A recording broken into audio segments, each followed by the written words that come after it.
In the name of Allah, who is most merciful and beneficial. Today our topic is the Pakistan Environmental Protection Act 1997. In previous video, we already have discussed environmental law, what is environmental law, and what is the acts, what are the essential acts for the environment. So it is very important. Environmental Protection Act you must have to understand. Preliminary. So before going to preliminary, so first of all we know the contents, and these are the basic contents for the environmental law. So first of all, show title and commencement definitions. So there are total 34 sections in this act. So let's start one by one. Show title and extended commencement. तो आप हर act में पढ़ते हैं commence का मतलब होता है कि जब ये स्टार्ट हुआ, ठीक है. तो ये कब स्टार्ट किया गया, फर्स्ट ऑफ ऑल तो ये आपको बताया जाएगा, डेट होगी और इसका शो टाइटल क्या है. यही होगा पाकिस्तान इन्वायरमेंटल प्रोटेक्शन एक्ट 1997. तो इन सेक्शन से हमारा डेफिनेशन क्लोज है, जिसके अंदर डिफरेंट डेफिनेशन हैं. Establishment of Pakistan environmental protection council से डील करता है, जो इस्टेब्लिश की गई है पाकिस्तान में प्रोटेक्शन के लिए, इन्वायरमेंटल प्रोटेक्शन के लिए. Functions of power of the council section 4 deal करता है, इसके फंक्शंस और पावर्स क्या होंगे. सेक्शन 5 हमें बयान करता है establishment of Pakistan environmental agency, जो हमने पहले पढ़ा था कि एक एजेंसी बनाई जाती है. और फंक्शंस ऑफ द फेडरल की फंक्शंस क्या होंगे, इसकी पावर्स क्या होंगी एजेंसी की. ये सेक्शन 7 डील करता है establishment of power and functions of the provincial protection agencies. Establishment of sustainable development funds, जो उसने प्रोविंशियल सस्टेनेबल डेवलपमेंट फंड्स बनाए हैं. हमारा management of the provincial sustainable development. Section 8 जो हमारा establishment power functions of the provincial government protection agency, जो हमारी provincial government है उसकी जो पावर्स हैं, उसके फंक्शंस हैं, उससे डील करता है. Section 9 establishment of the provincial sustainable development, जो फंड्स बनाए जाते हैं उससे डील करता है. सेक्शन 10 जो है हमारा डील करता है management of provincial sustainable development fund. और प्रोविंशियल जो हमारी गवर्नमेंट है वो सस्टेनेबल डेवलपमेंट जो करती है उसकी मैनेजमेंट करने के लिए जो डीलिंग है वो सब सेक्शन 10 में एक्सप्लेन है. सेक्शन 11 की अगर मैं बात करूँ तो prohibition of the certain discharges emissions की. वो एमिशंस और एमिशंस आपको पता है क्या होता है. और उसके अलावा initial and environmental examination, environmental impact assessment से डील करता है. अच्छा, एमिशन का नहीं आपको पता, पर एमिशन का मतलब जो परमिट करती है, एमिशन जो हम कर सकते हैं. डिस्चार्जेस जो डिस्चार्ज करती है, ख़त्म करना, रोकना. और उसके अलावा सेक्शन 14 है हैंडलिंग ऑफ हज़ार्ड सब्सटेंस, जो कि सब्सटेंसेस हज़ार्ड होती है, ख़तरनाक होती हैं.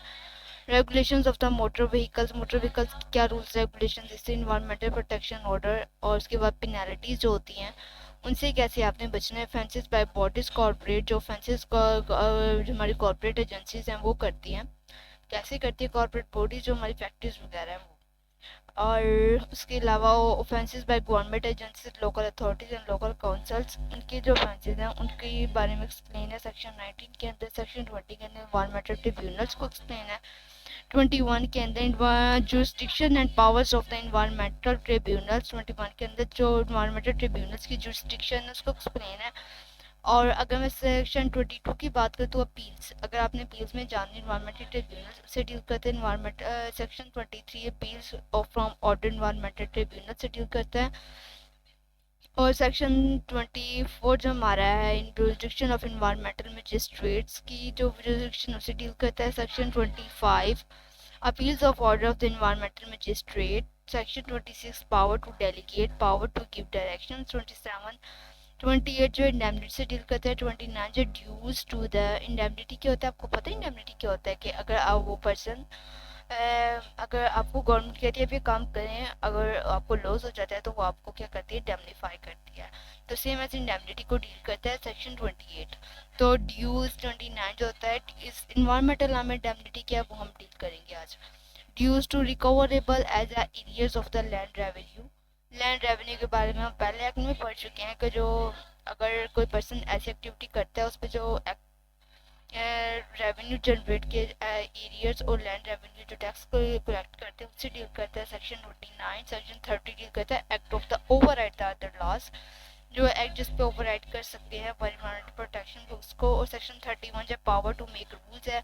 30 के मोस्ट इंपॉर्टेंट सेक्शन है 32 34, चार सेक्शन जो होते हैं ये बेसिकली रूल्स के रिगार्डिंग होते हैं। कौन सी बॉडी जो है वो रूल्स बना सकती है, किसके पास ये पावर है और कौन सी अमेंडमेंट हो चुकी हैं शेड्यूल से डील करते हैं। सेक्शन 33 जो हमें टू मेक रेगुलेशंस, कौन कौन सी अथॉरिटी जो रेगुलेशन बना सकती है कि रिपील सेविंग एंड सक्सेशन से 34 हमें डील करता है।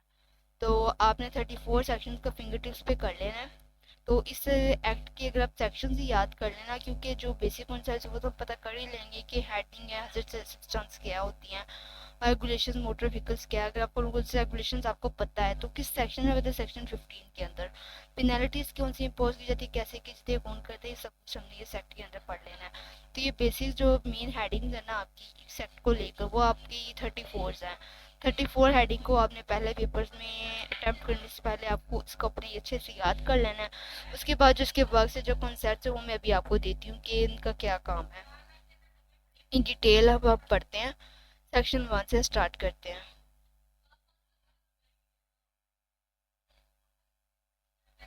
हम रीडिंग स्टार्ट करते हैं इसकी डिटेल से, ये क्या होते हैं। तो पाकिस्तान इन्वायरमेंटल प्रोटेक्शन एक्ट 1997, इसके अंदर वो हर वो चीज़ डील की गई है जो कि हमारी प्रोटेक्शन, हमारी कंजर्वेशन, हमारी रिहेबिलिटेशन और इम्प्रूवमेंट ऑफ द इन्वायरमेंट के लिए ज़रूरी है फॉर द प्रिवेंशन, उसको प्रिवेंट करने के लिए, और कंट्रोल ऑफ द पोल्यूशन और पोल्यूशन कंट्रोल करने के लिए, and the promotion of the sustainable development. अगर आपने मजीद डेवलपमेंट करनी है अपनी इन्वायरमेंट को प्रोटेक्ट करने के लिए, ये सब कुछ इसमें हमारे इन्वायरमेंटल प्रोटेक्शन एक्ट में इंक्लूड है।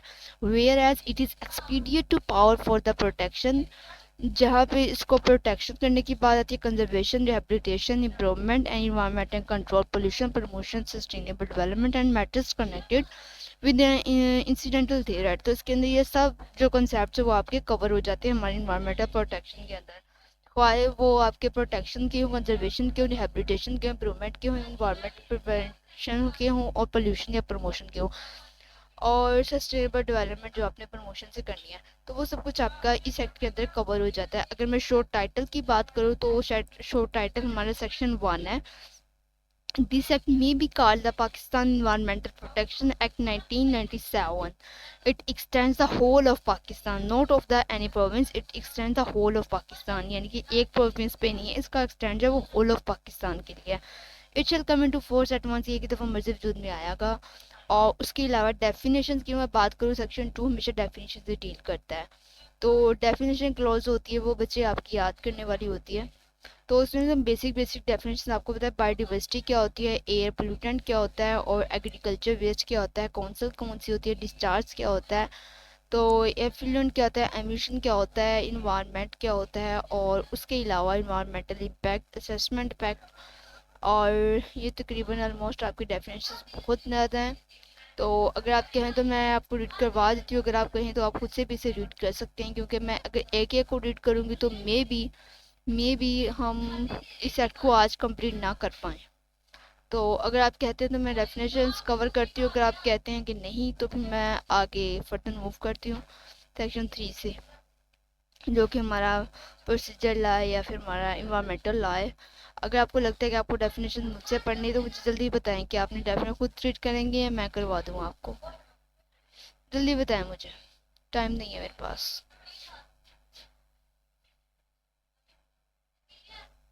मैं करवा दूँ, चले मैं करवा देती हूँ, कोई बात नहीं, मेरा टाइम है, कोई नहीं। आप लोग को समझ आए से ज़्यादा और क्या हो सकती है। चले हम डेफिनेशंस को पहले पढ़ लेते हैं, ठीक है। डेफिनेशंस को पढ़ेंगे पहले। डेफिनेशन में सेक्शन 2 है, बहुत लेती है थोड़ा, तो पहले डेफिनेशंस को पढ़ते हैं। तो first of all, adverse environmental effect. Adverse environmental effect means impairment of damage to the environmental includes।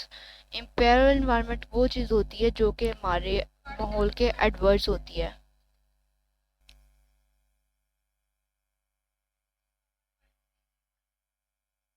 Ji students, तो एक काम करते हैं, नेक्स्ट वीडियो में ना हम डेफिनेशंस को डिस्कस करेंगे। आज हम ना ये बहुत है, तो क्योंकि अभी अपने सेक्शंस पहले अच्छे से याद कर लेना, उसके बाद डेफिनेशंस क्लोजेस इन डिटेल में आपको पढ़ाती जाऊंगी, ठीक है। नेक्स्ट वीडियो में हम इसको डेफिनेशंस भी पढ़ेंगे। एक वीडियो में मैं डेफिनेशंस की बना दूंगी, तो सेकंड वीडियो होगी हम गवर्नमेंट काउंसिल वगैरह पे सेपरेट सेपरेट बनाते हैं, ठीक है। तो आज के लिए आपने काम करने के सेक्शंस अच्छे से याद कर लेने। 31 सेक्शंस है ना, इसके 34 सेक्शंस है। 34 सेक्शंस 31 सेक्शन जो भी थे, आपने इसको अच्छे से याद कर लेना है, फिंगर टिप्स पे कर लेना है। उसके बाद फिर हम इसको, इसके अंदर क्या ये हेडिंग्स होंगे, इसके सब हेडिंग्स क्या बनानी है और साथ में हमने क्या मटीरियल ऐड करना है, वो मैं आपको नेक्स्ट वीडियो में आपको बता दूंगी। फर्स्ट ऑफ ऑल आपने इसके सेक्शंस याद करने हैं, ठीक है। तो अल्लाह हाफिज़।